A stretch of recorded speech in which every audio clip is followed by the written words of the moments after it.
ज्ञेयं पृथक पृथक। स्वर सारी प्रकृति में समाया हुआ है, लेकिन ऋषियों ने अनुसंधान करके मुख्य रूप से 7 स्वर प्रकट किए हैं।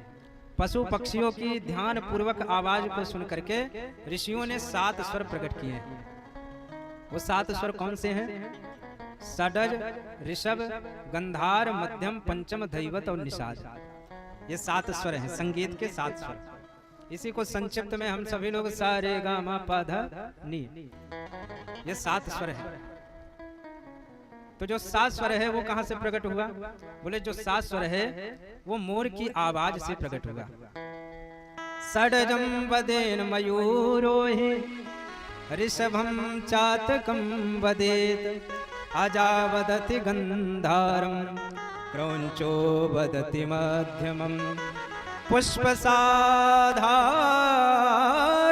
काले कोकिलः पंचमं वदे दर्दुरो धैवतं चैव निषादं च वदेत गजः।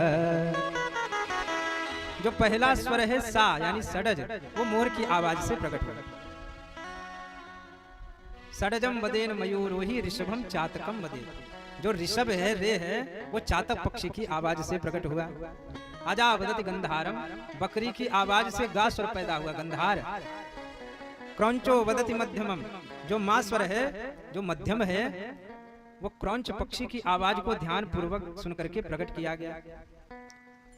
और जो 5वां स्वर है वो कोयल की आवाज से प्रकट हुआ। कोकिलः पंचमम वदेत। इसलिए हमारे यहाँ कहा जाता है, साहित्य में भी कहा गया है कि पंचम स्वर में कोयल बोले। इसलिए कहा गया है ना, कोकिलः पंचमम वदेत दर्दुरो धैवतं चैव। धा स्वर मेढक की आवाज से प्रकट हुआ। और निषादम च वदेत गजः। जो नी स्वर है यानी निषाद है, वो किससे प्रकट हुआ? बोले वो हाथी की आवाज से प्रकट हुआ, जब सिंघाड़ता है हाथी।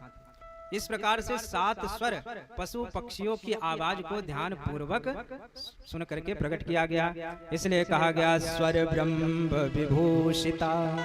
ये स्वर ब्रह्म विभूषित है। स्वर के जो साधक होते हैं वो स्वर की साधना करते करते साध्य को प्राप्त हो जाते हैं। जो सच्चे साधक होते हैं ना स्वर के, वो स्वर की विधिवत साधना करते करते साध्य को प्राप्त हो जाते हैं।